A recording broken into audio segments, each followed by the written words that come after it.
Hello again, my beautiful people. Jamaican youth in the building once again, and we're talking about the Nations League game between Jamaica and Honduras. Just ended with Jamaica winning by 1-0.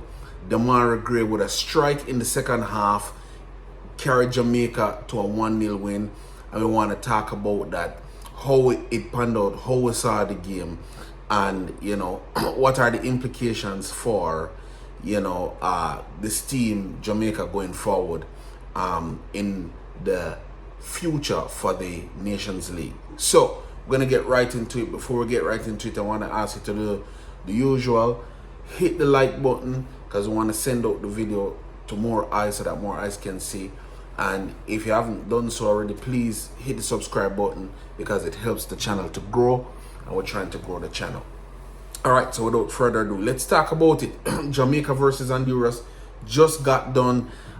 Jamaica with a 1-0 victory. As I said, Damari Gray with a 64th-minute strike in the second half, giving Jamaica a 1-0 win. And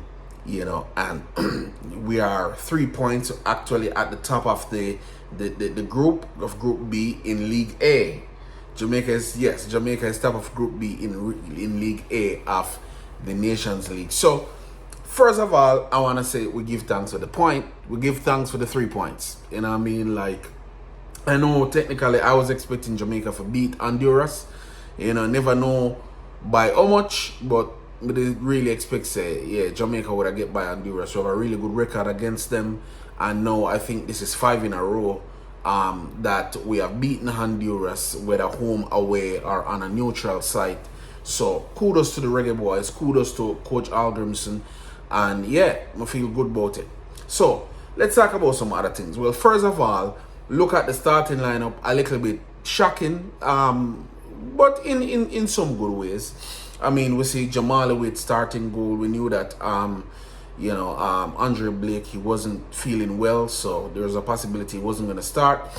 Javane Brown, right wing as usual. Damian Lowe, Ethan Pinnock in the central defense. Amari Bell, pretty standard, but we saw Dujan Whisper Richard starting, and Joel Latibo there, and Casey Palmer. Now, maybe Casey Palmer wasn't really that surprising, because we have been talking about a ball handling midfielder, and I'm pretty sure the coach wanted to see him. So as I've said in previous videos, I don't know what is Coach Hallgrimson's mind like for Daniel Johnson, because he didn't use him a lot in the Gold Cup, and now we see he used Casey Palmer here. He started him in this game, so I guess he wanted to have a look at Casey Palmer, and then again maybe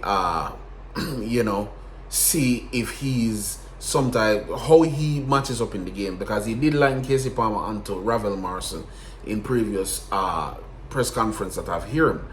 And then of course you see Dujan Whisper Richards, and then the usual suspects: Liam Bailey, Bobby the Cordova Reid, and Damari Gray. So from what I saw in the game, we kind of started the game, both teams kind of started the game very scrappy. Jamaica never really fell into much of a rhythm in the first half.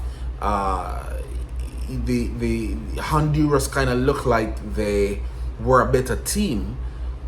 They put more passes together, or they seem to have put more passes together in the first half, and was a little bit better on the attacking end until we got to the latter part of the first half, where you see that very good shot by Whisper Richards that hit the post. I was really hoping that ball would go in, because Whisper, very fearless player, and just not backing off, not being afraid, not caring, like I have nothing to lose here, so I'm going to play with the freedom that has gotten me the amount of goals that I've gotten. So he had a pretty good game, I would say. But as I said before, very scrappy game in the first half. Even though Jamaica put more passes together statistically and had higher ball possession statistically, it didn't really look like it in the first half. It just kind of looked like, how, I started to ask myself the question, how is it that we have all these star players on our team, and Honduras they can't really match us man for man, in terms of quality of players, but yet they tend to be, dominating possession over us, and putting shots on target, or just looking like a better team in general overall than us. Didn't understand it, didn't like seeing it, but as the late part of the first half happened, we started to come into our own a little bit. We were really pinning down Honduras in their half and putting some shot towards goal. So that ended the first half. We went into the halftime break 0-0, and then came back out in the second half. Jamaica came out looking purposeful, was on the front foot a little, and then Honduras pretty much kind of started to counter, and Honduras couldn't really handle us defensively.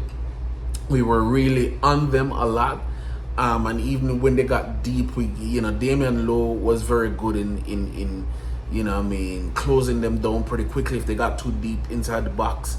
And they never really got the chance to take a good shot at goal. So in a way, I would say that Jamaica held them off pretty well.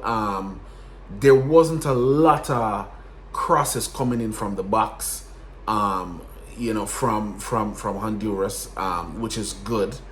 And when they came down the middle, we were able to handle them. In some cases, we kind of absorbed them in when they tried to come down in the middle, and then we got them off the ball.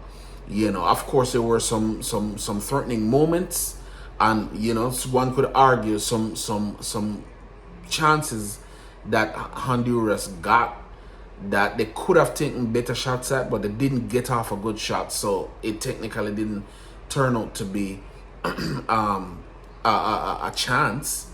They got some corners as well, but I think again Damian Lowe blocked a lot of those. We out-headed them in the box, in our box.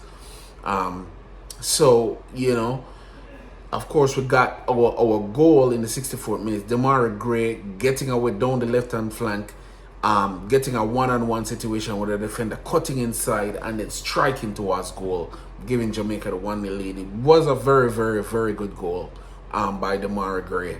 Outstanding goal. And then again Demarai Gray proved his quality. And I have to say, in the first half I was kind of thinking, man, maybe the coach needs to take off Demarai Gray and put on Cephas for the second half, because I kind of was excited to see Cephas in general, but I also thought that Demarai Gray and even Bobby Reid to some extent too wasn't really having that great of a game in the first half. So that's why I thought maybe taking off Demarai Gray for Cephas may have been an option. However, Hallgrimson didn't do that. He started the same team in the second half that he started at the beginning of the game, and of course we got the goal. And then just a word on Bobby Reid's offside goal. As you can, if anyone watched back the replay of it, we would have seen that his goal actually wasn't offside. It was an onside goal. I don't know if VAR or VAR is not going to be a part of the Nations League, but I think that was something that they could have or should have taken a look at, because that was actually an onside goal, and Jamaica should have won the game by 2-0 instead of 1, because that goal by Bobby Reid was actually a legitimate goal. So anyway, again, we take the win, and we feel good about it. I just want to read out the stats for the game, because when I went and looked back at the stats for the game, it somewhat shocked me. But here it goes. Shots, Jamaica had 6 shots, Honduras had 11 shots, probably mostly in the first half. Jamaica had 1 shot on target, Honduras 2 shots on target. Jamaica had 55% possession of the ball, Honduras had 45% possession of the ball. that is one of the things that surprised me. Jamaica had 396 passes, and Honduras had 328 passes. Jamaica had a 78% passing accuracy, and Honduras had a 70% passing accuracy. Jamaica 17 fouls, Honduras 16 fouls, about even Stevens. Jamaica 3 yellow cards, Honduras 5 yellow cards. They were being aggressive out there. No red cards in this game, 1 offside in this game, 3 corners by Jamaica, and 7 corners to Honduras.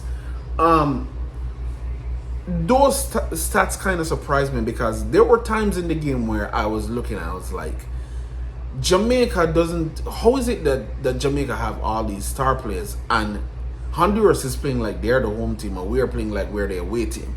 You know, especially portions of the first half. That first half was not the you know, outside of the goal that was called you know, offside by the referee, and the shot by Whisper Richards. The first half just wasn't, you know, the best first half I've seen from Jamaica at all. You know, they played a little bit better in the second half, but I really hope for some improvement moving forward. You know what I mean? Like, I'm glad we got the 3 points from Honduras, and I'm glad we're at the top of the group. But the game was a relatively scrappy game. And we scratched out a 1-0 win, but it from my perspective was not a convincing 1-0 win. You know, we got the 3 points, but we weren't the overwhelming you know, favorites for the game, at least not on the field. Maybe on paper, yes, we were the favorites, but on the field, when you watch the game, it never seemed like we were the overall dominant team.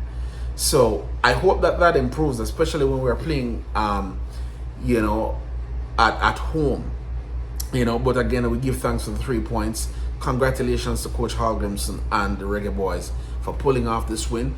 Some things I observed in the game: we see the fan support growing a little bit. We see a lot of fans out in the bleachers. We heard the band, you know, so playing and supporting the boys. We hope that just grows, and we see more and more and more people in the stands, and we can go back to the days whenever the Reggae Boys playing at the office in Kingston, Jamaica, you know, is the stadium full. You know, we really hope we can go back to those days and see that.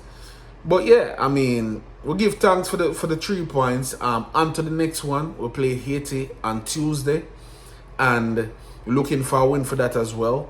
Looking for some improvement. In terms of my standout players for the game,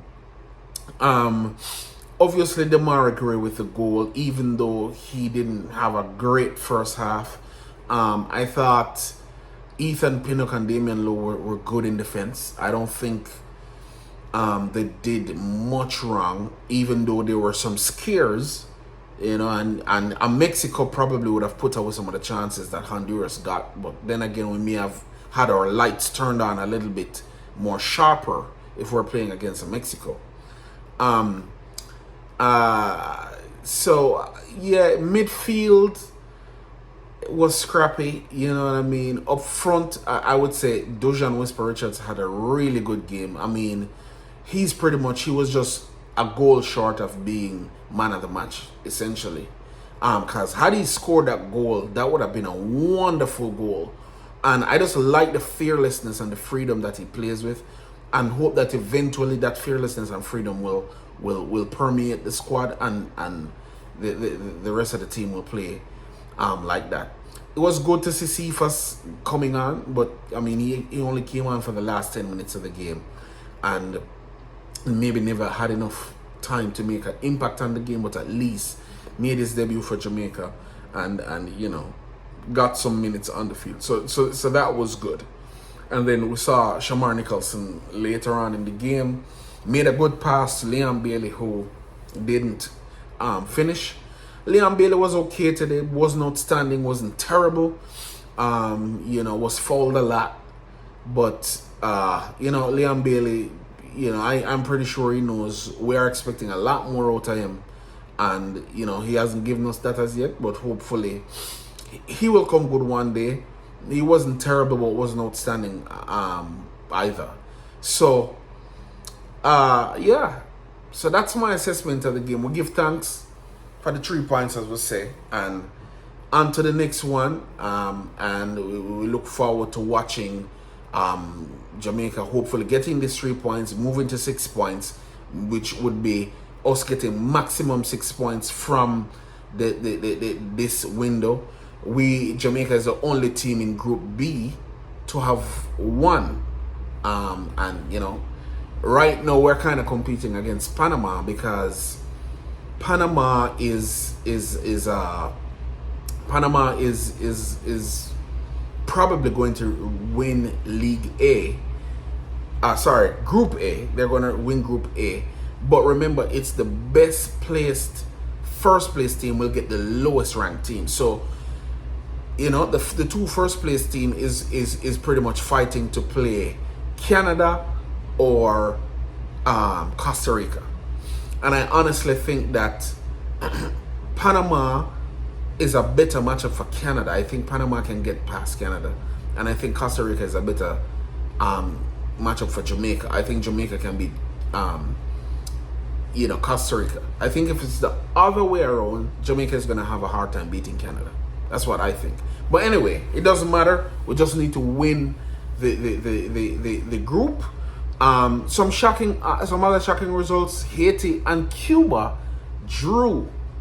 So, to be honest with you, it makes me less nervous about playing Haiti, because I think, if I'm not mistaken, the Haiti game was played in Dam Rep, which is Haiti's de facto homegrown, and it drew 0-0. And I'm like, Haiti was the only other team I was kind of worried about us playing in this group, because they're playing at home, and they could beat Cuba, and Cuba is a weak team from what I can remember from their performances in the Gold Cup. Cuba is a weak team, so if Haiti couldn't get past them, then I'm a little less nervous about Haiti, even when we play them away. And after we play them away, we play Grenada, who actually also drew with Suriname, which says that Suriname is not that strong of a team. And I know some people were a little bit worried that because of the teams that Suriname is going to play, they could actually end up challenging for first place in the group. But none of those things have panned out. I mean, Haiti has not looked dangerous, and Suriname has not looked dangerous. And so far, Jamaica is the only team in the group that has gotten a win. So we feel good about it, and we give thanks. All right, we're going to leave it there. Remember to hit the like button on your way out. Smash the subscribe button if you haven't subscribed as yet. And until next time, take care of yourself. I'm out.